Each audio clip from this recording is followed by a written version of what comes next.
उत्तर भारत का मैदान को आज हम लोग देख रहे हैं। Yes sir. महत्वपूर्ण चीज है।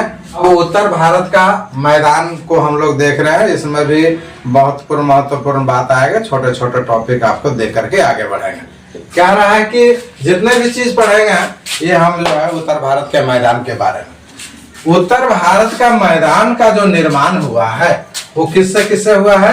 सिंधु, गंगा और ब्रह्मपुत्र नदी के द्वारा ला करके बिछाया गया है मिट्टी, और उस मिट्टी के निक्षेप के कारण आने जलोढ़ निक्षेप से उत्तर भारत का निर्माण हुआ है।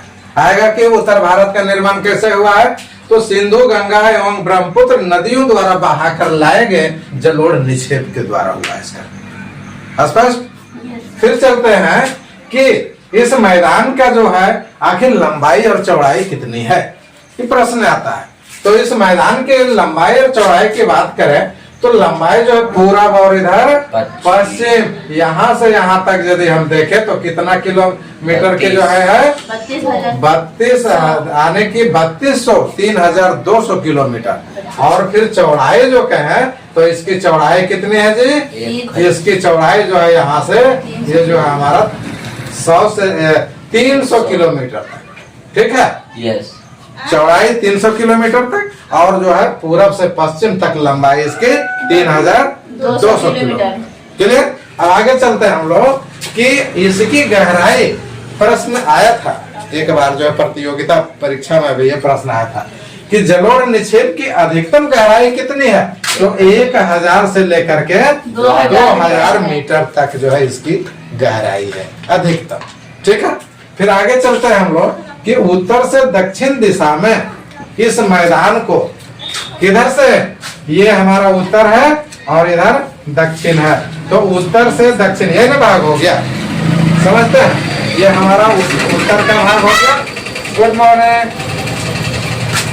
क्या है कि उत्तर से दक्षिण दिशा में इस मैदान को 3 भागों में बांटते हैं। कौन से मैदान को? उत्तर भारत के मैदान को। ये उत्तर हो गया और ये दक्षिण। तो इसमें कितने भाग में बांट दिए हम? 3 भाग में। तो 3 भाग में तो पहला भाग कौन हो गया हमारा? भाबर प्रदेश, दूसरा तराई प्रदेश और तीसरा हमारा कौन सा प्रदेश हो गया? जलोढ़ मैदान। समझते हैं? भाबर प्रदेश, तराई प्रदेश और जलोढ़ मैदान। ये किसका डिवीजन हो गया हमारा? ये हमारा उत्तर भारत का मैदानी प्रदेश है। उसको उत्तर से दक्षिण दिशा की ओर यदि जाएंगे तो इसे 3 भागों में, 3 रूपों में देखेंगे, 3 खंडों में देखेंगे।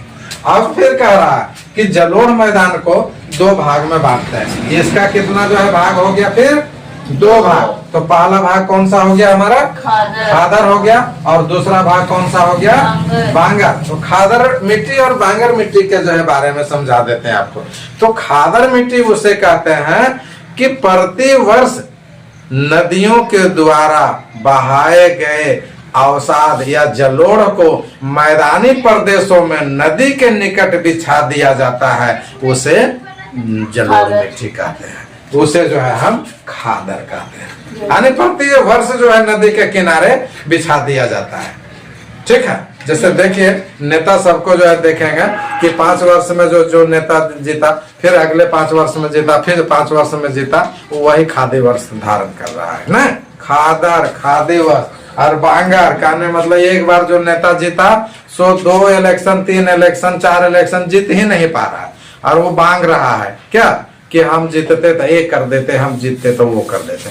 तो ठीक उसी प्रकार से बांगर प्रदेश के अंतर्गत तो वो आएगा कि जो जलोढ़ मिट्टी के द्वारा एक बार नदी के ऊपरी हिस्से वाले प्रदेश में हमारे जलोढ़ निक्षेप हुए हैं और फिर दोबारा वहां निक्षेप नहीं हो पाते हैं, वैसे प्रदेश को कौन सा प्रदेश कहते हैं? बांगर प्रदेश। हम लोग कि एक डेल्टा है जिसका नाम क्या है जी? सुंदरवन का डेल्टा जो है नदियों के निक्षेप के कारण जो है समुद्र के शुरू वाले मुहाने पर और नदी के अंतिम मुहाने पर। जैसे ये नदी जा रही है, ये नदी जा रही है, ये कहाँ पहुंच गई? ये हमारा सी लेवल पर पहुंच गई। ठीक है। बंगाल की खाड़ी वाले प्रदेश में तो ये बंगाल के खाड़ी वाले प्रदेश का अंतिम शुरू वाला मुहाना हो गया। और नदी इतना देर से आई, बेचारी थकते थकते आई और सारे जो है यहीं पर जो है अवसाद को बिछा दी, गाद को बिछा दी। ठीक है, और वो क्या होता है, वो डेल्टा का निर्माण होता है। तो गंगा ब्रह्मपुत्र का डेल्टा जो है, देख रहे हैं ना, इसी से ना जो है मैदान का निर्माण हुआ।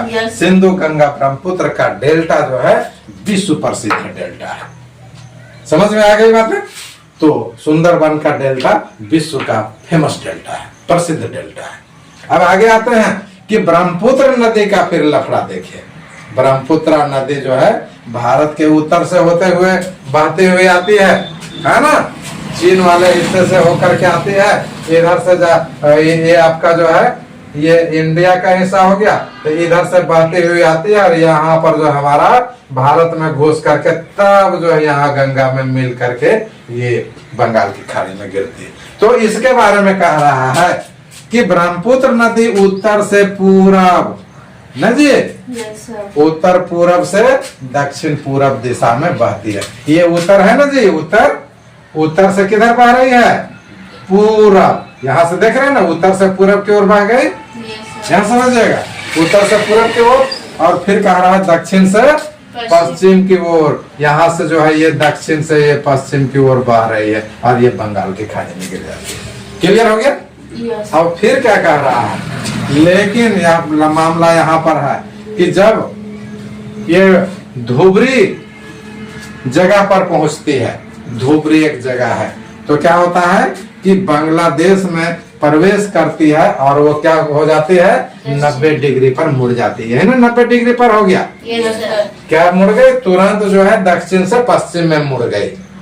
क्या ये आ रहे थे उत्तर से पूरब और जो है फिर दक्षिण से पश्चिम में, यानी ऐसे आ गई, तो 90 डिग्री पर मुड़ी कि नहीं जी? यही 90 डिग्री की बात कर रहा है, ये 90 डिग्री पर मुड़ जाती है। अब है कि जब इतना उपजाऊ मिट्टी आ रही है, तो उपजाऊ मिट्टी में कुछ तो खेती बाड़ी होगी ना, तो बहुत उपजाऊ है, इसमें खाद गोबर देने की आवश्यकता नहीं होती है, ये खुद उपजाऊ मिट्टी है। तो इस मिट्टी में क्या होता है, गन्ना की खेती, जूट, गेहूं, चावल आदि की खेती बहुत आयत मात्रा में की जाती है, बहुत अधिक उपज होती है। और यही प्रदेश के कारण, चूंकि मैदानी प्रदेश है, मैदानी प्रदेश में खेती बाड़ी भी हो रही है और मैदानी इलाका है, गाड़ियां भी सब फर्राटे से चलती है ना, और जो है विभिन्न प्रकार के जो है उद्योग धंधे भी विकसित होते हैं, जिस कारण जनसंख्या यहाँ पर अधिक पाए जाते हैं और जनसंख्या घनत्व भी यहाँ पर अधिक पाया जाता है। तो ये हमारा उत्तर भारत का मैदान है।